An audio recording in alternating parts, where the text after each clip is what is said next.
Wala pare eh. Actually, wala nga akong masakyan kanina pa. Reply ko. At ilang segundo lang nang tumunog ulit ang cellphone ko at nagreply ito sa akin. Ganun ba, Mare? Pauwi na din ako. Daanan na lang kita dyan. Text message niya. Naaalala ko pa ang gabing yun. Maulan, baha at may bagyo. Wala akong masakyan noon pa uwi galing trabaho nang hindi ko inasahang magte-text siya sa akin. Hanggang sa hindi ko na inasahang yun pala ang magiging umpisa ng aming lihim na ugnayan. Magandang araw. Nais ko pong ibahagi ang kwento ng aking buhay. Ako nga pala si Mara. Hindi ko tunay na pangalan. Kasal sa aking asawa na OFW naman sa Saudi. 23 anyos ako at wala pa kaming anak. Na-diagnose kasi ako ng may PCOS. Masakit sa akin na hindi kami mabiyayaan ng anak. Natakot pa nga ako na baka tuluyan na nga kaming hindi magkaroon ng anak. Lalo na't umalis ng bansa ito at nagtrabaho roon. Habang ako naman ay nagtrabaho bilang isang manager sa isang sikat na fast food chain dito sa Malabon. Hindi ko na lang babanggitin ang pangalan nito dahil ayokong may skandalo pa ang aking buhay. 5 taon kaming magkasintahan ni Sandro. Hindi niya tunay na pangalan at magdadalawang taon pa lang naman kaming kinasal hanggang sa nagbalik siya ng Saudi. Buo ang pangako namin sa bawat isa na magiging tapat kami sa kahit anumang oras. 3 taon ang naging kontrata niya sa Saudi. Isa siyang electrician at ayoko sana siyang payagan kaso mapilit ito kaya hinayaan ko at sinuportahan ko na lang ang kanyang gusto. Naging busy rin ako sa aking trabaho at naging daily routine ko na nga ang bahay at trabaho. Wala akong masyadong kaibigan at hindi rin talaga ako mahilig mag-gimmick. Kahit noon pa man na dalaga ako, ay hindi ko ito nahiligan. Hanggang sa nagkaasawa na lamang ako. Maayos naman ang aming pagsasama kahit na LDR kami o ang tinatawag nilang long distance relationship. Araw-araw naman kasi kaming nag-uusap nito at walang palya iyon. Kaya panatag ako na mahal ako ng aking asawa at ganoon din naman ako sa kanya. Nang mag-iisang taon na ang aking asawa sa Saudi, doon ko na naramdaman ang paunti-unting panlalamig niya sa akin dahil may mga araw na hindi na kami halos makapag-usap. Bukod sa magkaiba talaga ang oras naming dalawa. Wala akong magawa dahil pag-aawayan lang namin to. Pilit ko siyang inunawa dahil ayoko nang mag-away kami at ako lang din naman ang labis na masasaktan. At kahit gano'n ang aking asawa, hindi ako nag-iisip ng kahit ano sa kanya. Bagkus iniisip ko na lang na baka pagod ito sa trabaho. Hinayaan ko siya kung kailan niya lang ako gustong makausap at hindi ko na siya kinukulit pa. Hanggang sa isang araw, sobrang lakas ng ulan at halos walang masakyan kaya napilitan akong mag-book ng rider sa isang application habang nakaupo sa may gilid at naghihintay ng nabook kong rider. Basang-basa kasi ako ng ulan at nilalamig na rin, kaya mas ayoko namang matagalan pang makauwi. Kahit alanganin ako, ay wala naman akong choice pa. Nang mag-text sa akin ng rider na malapit na raw siya ay nagready na rin ako. Para nga aalis na lang agad kami pagdating niya. At nang dumating ito, hindi ko nakita ang mukha niya dahil nakasuot siya ng helmet. Hindi ko rin ito nakilala pa. Nang iabot niya sa akin ang helmet, sinuot ko agad at pagkatapos ay sumakay na rin ako sa likuran ng motor niya. Tahimik lang ako at ang rider at ayos lang naman sa akin yun kasi wala naman sa aking problema at hindi ko rin naman siya kilala. Kaya wala kaming dapat pag-usapan man lang. A typical customer and a rider, ganun lang. Nang malapit na kami sa village kung saan ako nakatira, pinatuloy ko siya sa loob dahil ayoko namang maglakad at maulan pa. Pumasok kami sa loob ng village at tumigil kami sa mismong gate ng bahay ko. Nang ibabalik ko na nga ang helmet rito at magbabayad ako, bigla tinanggihan niya ako. Nagtaka ako kung bakit. Nanlaki na lang ang aking mga mata nang masilayan ko ang mukha ng rider. Nagulat ako na si paring Vince pala to. Inaanak ko ang panganay niyang anak. Nagkumustahan kami ng kaunti at nang matapos ay nagtungo na rin ako sa loob ng bahay. Nang dahil sa pagbook ko kay kumpare, nakuha niya ang number ko at doon na nagsimula ang lahat sa pagitan naming dalawa. Umaga yon at wala akong trabaho dahil day off ko nang makareceive ako ng text mula sa hindi kilalang numbers. Wala sana akong time basahin para alamin kung sino ba ito at baka na wrong send lang. Kaso bigla itong tumawag kaya naisipan kong baka importante kaya sinagot ko na lang. Napag-alaman ko na ang kumparing Vince ko pala ang tumatawag sa akin. Nagkumustahan lang kami ulit at alaman ko na matagal na pala siyang hiwalay sa kumari namin dahil sumama raw ito sa iba at iniwan ang 4 nilang anak at isa na nga rito ay ang aking inaanak. Naawa ako sa sitwasyon nito pero humahanga naman ako sa sipag at dedikasyon niya para lang mapag-aral ang mga anak niya ng mag-isa. Hindi ko akalain na ang simpleng kumustahan namin ay umabot na sa araw-araw na magka-text at magkatawagan kami. Aaminin ko na wala ang lungkot at pangungulila ko sa aking asawa sa mga araw na panlalamig nito sa akin. Hinayaan ko na lang talaga siya at baka sobrang busy niya. Nandiyan naman si paring Vince na palagi akong pinapatawa at pinapangiti. Noong una, wala lang naman sa akin yun. Parang normal lang at walang mali siya. Hanggang sa isang gabi, pauwi na ako ng bahay at sobrang lakas ng ulan dahil may bagyo. Wala akong masakyan. Lubog ang Malabon na kahit nga book ng rider ay nagka-cancel na. Hanggang sa nag-text si paring Vince at nagtanong kung nasa bahay na ba ako. Sinabi ko na lang sa kanya na, "Wala pa pare eh. Actually, wala akong masakyan kanina pa." Reply ko. At ilang segundo lang nang tumunog ulit ang cellphone ko at nag-reply to sa akin. "Ganun ba? Pauwi na rin ako, daanan na lang kita dyan." Text message niya. Hindi naman ako nag-expect na susunduin niya talaga ako. Kaya nagulat na lang ako nang dumating siya. Tinutuon niya ang mga sinabi niya. Agad akong sumakay nang maisuot ko ang helmet na inabot niya sa akin. Nang nasa daan na kami, biglang lumakas ang ulan at wala talaga kaming madaan ng walang baha. Kaya wala na kaming choice kundi magpatila ng ulan sa isang hotel ng mga sabik kong tawagin ko.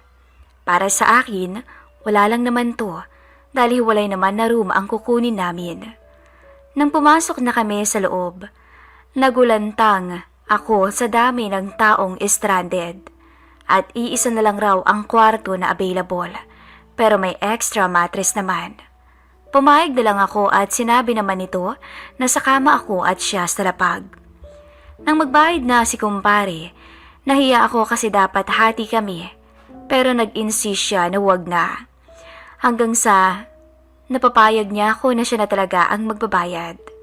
Matapos itong magbayad, niyaya na niya akong magtungo ng elevator. At wala pa rin akong nakita na kahit anong mali siya sa ginagawa naming dalawa. Para sa akin, wala lang talaga ito. Kailangan lang namin mag-stay para na rin sa kaligtasan naming dalawa dahil kung susuungin pa namin ang malakas na patak ng ulan o ang mataas na baha, baka kung ano pang mangyari sa amin sa daan. Malayo-layo rin kasi ang bahay ko sa pinagtatrabahuhan ko. Tahimik pa rin si Vince at hindi na nga ako kinakausap. Talaga namang alam kong safe ako sa kanya. Pagdating namin sa tapat ng kwarto kung saan kami nakabook, siya na ang nagbukas at pinauna niya na ako bago pa siya sumunod at narinig ko lang ang pag-click ng seradura ng pintuan. At dahil basa nga ako ng ulan, kinuha ko agad ang towel na nakita ko na nasa ibabaw ng kama at nagtungo agad ako sa comfort room para maligo. Nang matapos akong maligo, bigla ko nalang naalala na wala naman pala akong dalang ekstrang damit sa loob ng bag ko. Lumabas ako para kunin ang bag ko. Kaso nakita ko nitong nakatawel lang, kaya bigla itong tumalikod. Tila ito pa nga ang nahiya sa akin, imbis na ako. Sorry pare, nakalimutan ko wala pala akong dalang ekstrang pamalit. Wika ako. Ganun ba mare? Okay lang ba sa'yo meron akong extra t-shirt? Teka kunin ko lang sa bag ko. Sagot naman ito. Imbis na mag-inarte pa ako, umuo na lang ako rito.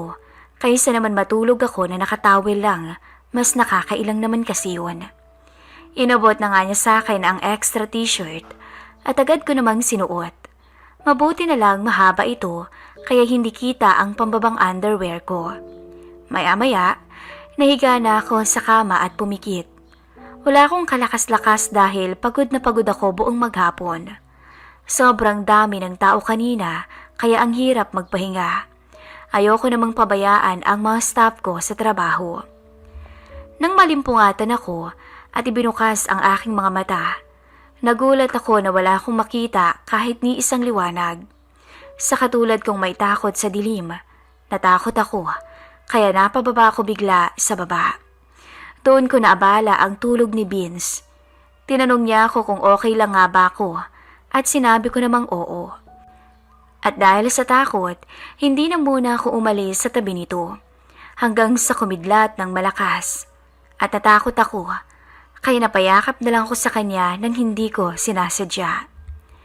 Nang mapansin ko ang biglaang paglapat ng katawan namin, lalo na ng harapan naming dalawa, mabilis akong bumitaw at humingi ng sorry sa kanya. Nahiya ako at nakaramdam ng awkward moment ng mga oras na yun. Sinabi naman niyang ayos lang at matulog na lang ulit ako. Kaso nga, hindi na rin ako dinalaw pa ng antok. Nakipagkwentuhan na lang ako sa kanya. Maayos naman ang naging usapan naming dalawa hanggang sa napunta ang usapan sa hindi ko inaasahan. Nang tanungin ako nito. Namamiss mo na ba yung ginagawa niya ng mister mo? Medyo nabigla ako sa tanong niya pero hindi naman ako nahiyang sumagot. Oo naman no, sino bang hindi? Nagtanong ulit siya kung sinubukan ko na bang pumatol sa iba. Medyo naasiwa na rin ako sa tanong niya pero sinagot ko pa rin ng diretsang hindi. Nang lumapat ang palad niya sa pisngi ko, para akong nakuryente at tinupok ng apoy. At nang nakawan niya ako ng isang halik, nanlaki ang mga mata ko. Umiwas ako nung una. Kaso talagang hindi ko na rin kinaya ang sitwasyon ko. Sa ilang saglit lang ay may nangyari sa amin. Hindi lang isang beses. Naulit pa ng naulit. At mag-umaga na. Wala akong mukhang iyaharap sa kanya, kaya maaga akong umalis ng hotel na yun. At hindi na nagpaalam pa rito. Hindi rin ako nag-text man lang rito. Parang wala lang sa akin ang naganap sa amin. Ayoko kasing mag-isip pa siya at basta isipin niya na lang na wala lang sa akin yun. Simula noon, iniwasan ko siya. Pero aaminin ko, sa isang linggo lang ang nakalipas para na akong wala sa sarili at hinanap ko ang aming masayang usapan at maging ang naganap sa amin na alam kong bawal. At dahil doon, ayoko na mismo ang unang nag-text dito para mangumusta lang sana. Humingi naman siya ng sorry sa akin at pinatawad ko naman siya. Alam ko naman na mali ang ginawa naming dalawa, pero paano ko ba pipigilan ang aking sarili gayong alam ko na may bahagi sa puso ko na hinahanap na siya, lalo na ang mga halik at haplos niyang mahirap kalimutan. Heto na nga, at nagkita ulit kami. At ang simpleng usapang dinner ay umabot sa isang malamig na kwarto. Hindi ko akalain na namiss niya rin ako. Haaminin ko, namiss rin kita, Vince. Di ko makalimutan yung nangyari sa atin. Pag-amin ko rin sa kanya. At nang gabing yon, muli niyang pinadama sa akin na ang labis na ligaya. Ligayang walang kapantay, ligayang kaming dalawa lang ang nakakaalam. At ang namagitan sa amin ng gabing yun ay naulit pang muli at umabot na nga kami sa pakikipag-date sa isa't isa sa pag-joyride. Nakararating din kami kung saan-saan at tila naging masaya ang buhay ko sa piling ni Kumparing Beans. Napunan niya ang lahat ng kulang sa buhay ko. Napapasaya niya ako sa lahat ng bagay, lalong-lalo na pagdating sa pangangailangan ko sa kama. Nang minsan pa nga, isinama niya ako sa bahay nila at naaawa ako sa mga bata. Pero humanga ako lalo kay Beans kasi napaka-hands-on niyang ama sa mga anak niya. Makikita mo na maayos at malinis ang bahay nila. Maayos ang mga bata, lalo na ang aking inaanak na magdadalaga na rin. Sa tuwa ko nga ay parang naging anak ko na rin ang mga bata. Wala kasi akong anak dahil hindi nga kami mabiyayaan ng aking mister. Kaya panatag ako na hindi ako basta-basta madidisgrasya ni Beans kahit ilang beses pang may mamagitan sa aming dalawa. Hinanap ko rin ang ingay at saya ng mga ito. Kaya naman kapag dumarating ang day off ko, ay imbis na nagkukulong ako sa aking bahay, nagpupunta na lang ako sa bahay nila para kumustahin ang mga bata. Hindi naman na sila iba pa sa akin. Wala silang alam sa namamagitan sa amin ng tatay nila dahil hindi ko rin naman alam kung anong bang meron kami nito. Ni hindi ko nga narinig sa kanya ang salitang mahal niya ako. Ayoko namang mauna dahil nakakahiya. Lumipas ang 2 taon at wala akong kaalam-alam na uuwi na ang aking asawa. Magkasama pa nga kami ni kumpare at syempre, alam nyo nang may nangyari sa amin. Halos nabaliw na rin yata talaga ako sa kanya. Hanggang sa dumating nga ang aking asawa sa bahay ng biglaan at hindi ko alam. Dahil ang pagkakaalam ko nga ay 3 taon ang pinirmahan niyang kontrata. Kaya naman pansamantalang naputol ang ugnayan naming dalawa ni Beans. Pero ang init at pagkasabik na nararamdaman ko para sa aking asawa na 2 taong hindi ko nakasama ay puro panlalamig. Wala akong kagana-gana sa kanya. Kaya naman may mga araw na nag-aaway lamang kami pero hindi naman umaabot sa pisikalan. Isang araw, nagpaalam na lang ito sa akin na babalik ng Saudi. Hindi na nga ako umangal pa dahil namimiss ko na rin si Beans. Nang umalis ang asawa ko, muling bumalik ang lihim na relasyon naming dalawa at paulit-ulit ang mga nakaw naming sandali. Hanggang sa nabisto ko rin ang aking asawa na may kinakasama na pala sa Saudi. Masakit nang nalaman ko iyon. Pero hindi ganun kasakit ang naramdaman ko. Pakiramdam ko kasi para akong nakalaya. Hinayaan ko siyang gawin ang gusto niya at ginawa ko rin naman ang aking gusto. Hanggang sa umabot kami ng asawa ko na wala nang pakialamanan sa bawat isa. Nag-filed pa nga ito ng annulment para tuluyan na silang maging legal. Napag-alaman kong mayaman ang babae at may edad na sa mister ko. Hinayaan ko na lang siya sa mga gusto niya at desisyon. Para nga akong nabunutan ng malaking tinik. Malaya na kasi ako sa piling ni kumpare. Malaya na kaming gawin ang gusto namin nang hindi nagtatago. Ang problema ko lang talaga ay ang mga anak nito, kung paano ba nila tatanggapin ang relasyong meron kami ng kanilang tatay. Araw-araw kong kinukuha ang loob nila at nakuha ko naman ito bilang isang concerned citizen sa kanila. Sa ngayon ay hiwalay pa rin kami ng bahay nito at nagkikita pa rin sa labas sa takot na malaman ng mga anak nito at magalit ito sa tatay nila na ayoko namang mangyari. Pero sa bawat araw na nagpupunta ako sa kanilang bahay ay nilalamon ako ng aking konsensya. Pero anong magagawa ko? Mahal ko na rin talaga si Beans. Pinunan niya ang lahat ng kakulangan ng aking asawa. Hanggang isang araw, hindi na talaga kinaya ng konsensya ko at umamin na ako sa mga bata. Kaso lang hindi kayang tanggapin ng dalagitan niyang anak na inaanak ko ang namagitan sa amin ng tatay niya. Nagalit siya at pinalayas niya ako sa bahay nila. Hindi ko alam kung dapat ko pa nga bang ituloy ang relasyong meron kami. Kung alam ko naman na may maayos at masayang pamilya akong sinira. Alam kong sumama ang loob ng anak nito sa kanya. Ano bang dapat kong gawin? Mahal ko si kumpare at totoo ang feelings ko sa kanya. Hindi lang rin awa para sa mga bata ang aking nararamdaman, kundi pagmamahal ng isang ina na dapat ay may nag-aasikaso sa kanila, lalo na sa maliit pa nitong mga anak. Naguguluhan ako kung dapat ko pa bang ipagpatuloy, gayong hinahabol ako nito. At umamin na rin siya sa akin na mahal niya ako. Sinabi rin niya na kakausapin niya ang dalaga niyang anak at ipapaunawa ang sitwasyon.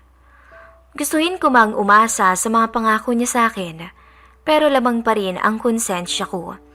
Lalo na't napag-alaman kong lumayas pa ang inaanak ko sa bahay nila dahil hindi nito matanggap ang sinabi ng kanyang ama. Sa ngayon ay hiwalay muna kami nito at iniiwasan ko na talaga siya. Napagdesisyonan ko munang lumayo at mag-isip-isip. Nakarating ako ng Canada sa bahay ng aking ate Mildred. Hindi niya tunay na pangalan. Kaso nga lang, binalot pa rin ako ng lungkot sa paglayo ko. At hinahanap ko pa rin talaga ang pagmamahal ni kumpare. Makalipas lang ng 1 taon, muli akong bumalik ng bansa para makipagkita sa kanya at ipaglaban ang aming relasyon. Sa ngayon, malapit na po kaming ikasal nito sa sibil lang muna dahil gusto ko ang simpleng kasal lang. Ayoko ng maraming bisita at masaya rin akong natanggap na rin ako ng kanyang mga anak ng buong buo. At gayon din naman ako, tanggap at mahal na mahal ko ang mga bata ng buong puso. Maraming humadlang sa pagmamahalan namin, ngunit hindi kami nagpatinag, lalo na't nag-grant ang annulment namin ng dating kong asawa nang minsang nabakasyon ito kasama ang kanyang bagong asawa. Masaya naman kaming dalawa na malaya na sa isa't isa. Hindi talaga sukatan ang tagal ng isang relasyon kung hindi mo naman nakita ang saya at kapayapaang hinahanap mo. Kaming dalawa naman ni Beans ay binayaan ng kambal na anak, isang babae at lalaki na pinangalanan naming Marvick at Mabi. Hindi rin nila tunay na pangalan. Hanggang dito na lamang po ang aking istorya. Nagmamahal, Mara.